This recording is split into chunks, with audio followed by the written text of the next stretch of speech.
तो क्लास 12 के विद्यार्थियों, स्वागत है आपका हमारे एक नए वीडियो में, जिसमें हम करने वाले हैं क्लास 12 भौतिक विज्ञान का सेट 7 2022 का, जिसका कोड नंबर है 346 GG।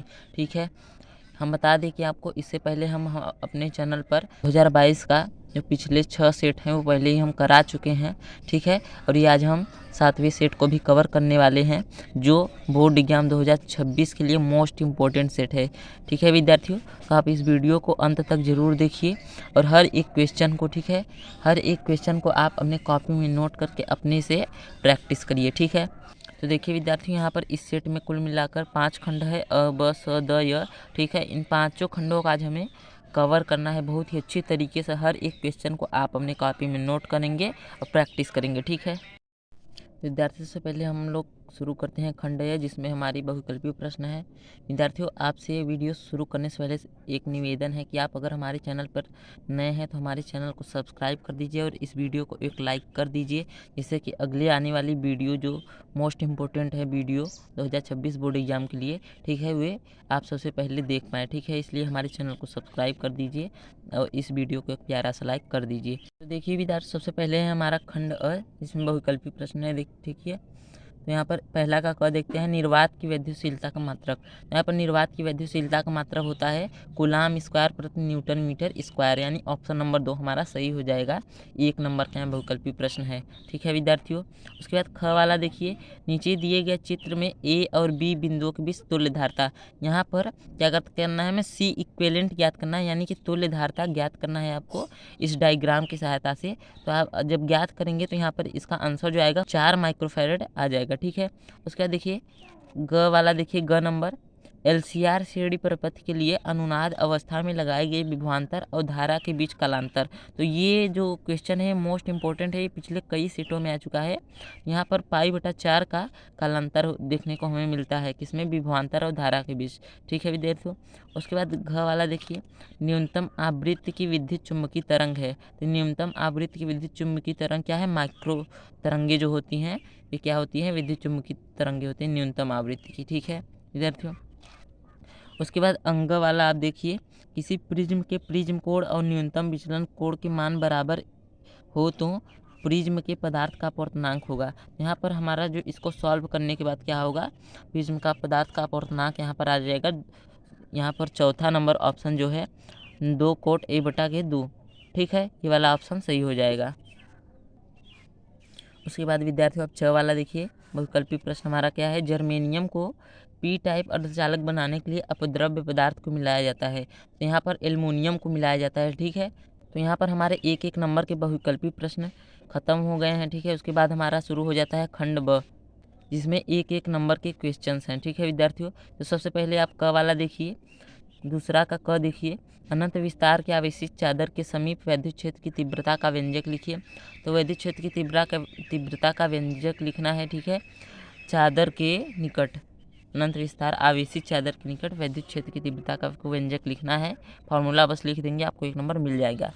उसके बाद विद्यार्थियों, आप ख वाला देखिए, समभारिक का अर्थ समझाइए। तो समभारिक का आपको परिभाषा लिखना है, आपको 1 नंबर मिल जाएंगे। उसके बाद ग वाला, दिए गए किसी पृष्ठ के लिए आपतित प्रकाश की आवृत्ति और निरोधी विभव का ढाल कितना होगा। ठीक है, ये डायग्राम दिया गया है और इसकी सहायता से आपको ये क्वेश्चन का आंसर बताना है, आपको 1 नंबर मिल जाएंगे। ठीक है, उसके बाद विद्यार्थियों, आप घ वाला देखिए, 2 समांतर धारावाही चालकों के बीच बल के आधार पर एम्पियर की परिभाषा दीजिए। ठीक है, तो इसके आधार पर हमें एम्पियर की परिभाषा देनी है, आपको 1 नंबर मिल जाएंगे। ठीक है विद्यार्थियों, उसके बाद अंग वाला क्या है, विवर्तन प्राप्त करने के लिए रेखा छिद्र की चौड़ाई लगभग कितनी होनी चाहिए।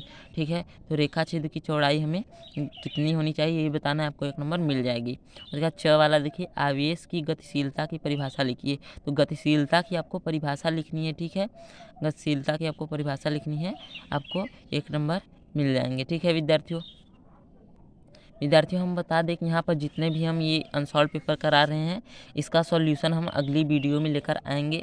बस आप इस वीडियो के नीचे कमेंट कर दीजिए अनसॉल्व सॉल्यूशन। ठीक है विद्यार्थियों, अब बस कर दीजिए, हम अगले वीडियो में इस सेट का जो है सॉल्यूशन भी लेकर आ जाएंगे। उसके बाद हमारा यहाँ पर खंड स शुरू हो जाता है, जिसमें 2-2 नंबर के यहाँ पर 3 क्वेश्चन दिए गए हैं। ठीक है, यहाँ पर से पहला देखिए, तीसरा क देखिए, एक अनंत रेखी आवेश 2 मीटर दूरी पर 4.5 × 10⁴ न्यूटन प्रतिकूलाम का वैद्युत क्षेत्र उत्पन्न करता है। रेखी आवेश घनत्व ज्ञात कीजिए। यहाँ पर रेखी आवेश घनत्व ज्ञात करना है, यानी कि यहाँ पर हमें क्या ज्ञात करना है, लेमडा का मान ज्ञात करना है। ठीक है विद्यार्थियों, यहाँ पर आपको 2 नंबर मिल जाएंगे। ठीक है, उसके बाद देखिए हवाला देखिए, दिखाइए कि विद्युत चुम्बकीय विकिरण के तरंग दैर्ध्य इसके फोटान के डी ब्रॉगली तरंग दैर्ध्य के बराबर होती हैं। ठीक है विद्यार्थियों, ये आपको बताना है। ठीक है, आपको 2 नंबर मिल जाएंगे। उसके बाद ग वाला देखिए विद्यार्थियों, हाइड्रोजन परमाणु के आयनन विभव तथा प्रथम उत्तेजन विभव से आप क्या समझते हैं। ठीक है विद्यार्थियों, इसको आपको बताना है। ठीक है, आपको 2 नंबर मिल जाएंगे।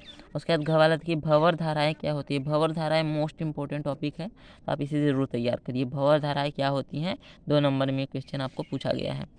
उसके बाद विद्यार्थियों हमारा खंड 10 शुरू हो जाता है, जिसमें देखिए चौथा का क 3 नंबर का क्वेश्चन है। आँख के सामान्य समंजन के लिए अपवर्तनी खगोलीय दूरदर्शी द्वारा दूर स्थित वस्तु के प्रतिबिंब बनने के लिए किरण आरेख बनाइए और इस दशा में दूरदर्शी की आवर्धन क्षमता का सूत्र लिखिए। इस क्वेश्चन मतलब प्रकाशिकी का एक क्वेश्चन है। ठीक है विद्यार्थियों, इसमें आपको 3 नंबर मिल जाते हैं। और उसके बाद ख वाला देखिए, एक समतल विद्युत चुम्बकीय तरंग में दोलनी चुम्बकीय क्षेत्र निम्न में दिया गया है। यहाँ पर दिया गया है और आपको गणना क्या करना है, 3 चीज़ें यहाँ पर गणना करना है, आपको 3 नंबर मिल जाएंगे। पहला, विद्युत चुम्बकीय तरंग की तरंग दैर्ध्य। दूसरा, दोलनी चुम्बकीय क्षेत्र का आयाम। और तीसरा, दोलनी वैद्युत क्षेत्र का आयाम। ठीक है विद्यार्थियों, ये तीनों आप ज्ञात करेंगे, आपको 3 नंबर मिल जाएंगे।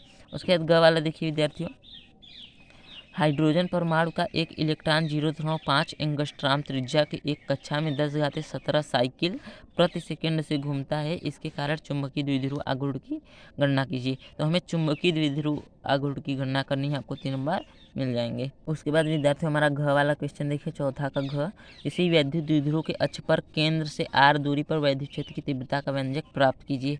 ये डेरिवेशन है। ठीक है, डेरिवेशन यहाँ पर देखिए, वैद्युत द्विध्रुव की अच्छी स्थिति पर आपको विद्युत क्षेत्र की तीव्रता का व्यंजक प्राप्त करना है, आपको नंबर मिल जाएंगे। 3 नंबर का ये क्वेश्चन है। ठीक है विद्यार्थियों, यहाँ पर दिख नहीं रहा है, यहाँ पर देखिए 3 नंबर का क्वेश्चन। और अंग वाला, व्हीट स्टोन ब्रिज का परिपथ आरेख बनाइए। व्हीट स्टोन ब्रिज का आपको परिपथ आरेख बनाना है और इसके संतुलन की शर्त ज्ञात कीजिए, और इसके संतुलन की शर्त आपको बतानी है। ठीक है, उसके बाद 5वां का क देखिए, हाइगेंस के द्वितीयक तरंगिकाओं के सिद्धांत की परिकल्पनाएं बस समझाइए। उसके बाद 5वां का क देखिए, हाइगेंस के द्वितीयक तरंगिकाओं के सिद्धांत की परिकल्पनाएं समझाइए। ठीक है, आपको 3 नंबर मिल जाएंगे। उसके बाद ख वाला देखिए, 2 कुंडलियों के अन्योन्य प्रेरक गुणांक की परिभाषा दीजिए। इसका मात्रक बताइए और मात्रक की परिभाषा लिखिए। ठीक है विद्यार्थियों, यहाँ पर आपको ये भी 3 नंबर में क्वेश्चन देखने को मिल जाता है। ग वाला क्वेश्चन क्या है, एम्पियर के परिपथीय नियम के प्रयोग से एक अनंत लंबाई के सीधे धारावाही चालक तार के कारण चुंबकीय क्षेत्र का व्यंजक प्राप्त कीजिए। ठीक है विद्यार्थियों, यहाँ पर आपको 3 नंबर मिल जाते हैं। उसके बाद घ वाला देखिए विद्यार्थियों, एक ट्रांसफार्मर की प्राथमिक कुंडली से कितनी धारा ली जाती है जो 220 ओम प्रतिरोध के एक मशीन को चलाने के लिए 220 वोल्ट तक 22 वोल्ट में परिवर्तित करता है। ठीक है विद्यार्थियों, ये क्वेश्चन आपको करना है, आपको 3 नंबर मिल जाएंगे। हम बता दें इन सभी का हम सॉल्यूशन अगली वीडियो में ज़रूर से लेकर आएंगे, अगर आप इस वीडियो के नीचे कमेंट करते हैं अनसॉल्व सॉल्यूशन। ठीक है विद्यार्थियों, उसके बाद इसी का अथवा क्या दिया गया है, चल कुंडली धारा मापी में कुंडली एक एल्युमिनियम फ्रेम पर क्यों लपेटी जाती है, ये आपको बताना है।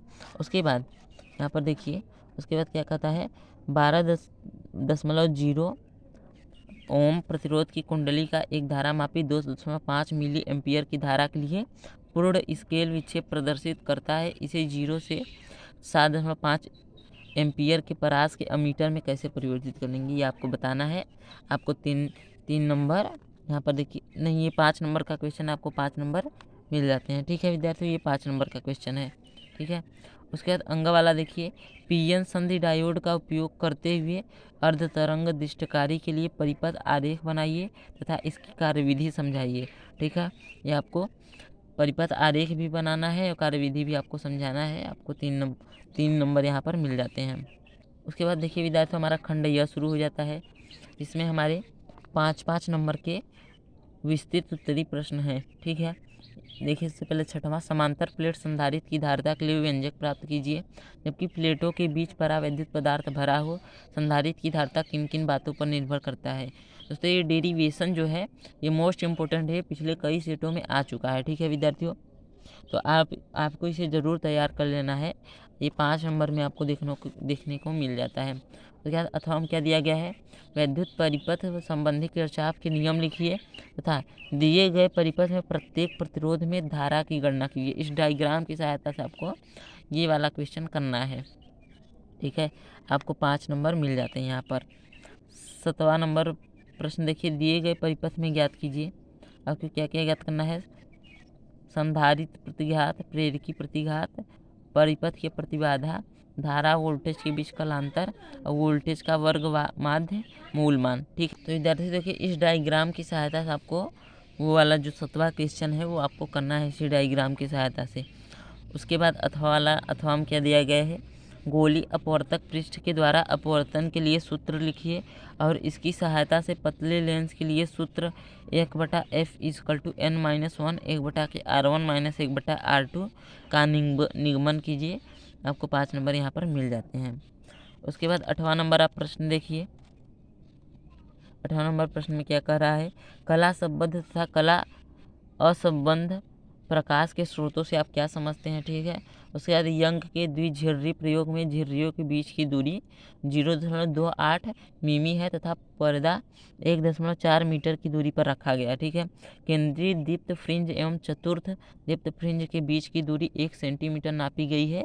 प्रयोग में प्रयुक्त प्रकाश की तरंग दैर्ध्य ज्ञात कीजिए। तो हमें लेमडा का यहाँ पर मान ज्ञात करना है, यानी तरंग दैर्ध्य का मान आपको ज्ञात करना है। आपको 5 नंबर यहाँ पर मिल जाते हैं। उसके बाद देखिए अथवा हमारा क्या दिया गया है, एक धातु का कार्यफलन 2 इलेक्ट्रॉन वोल्ट है और 5000 एंगस्ट्राम तरंग दैर्ध्य के एक वर्णी प्रकाश से प्रदीप्त है।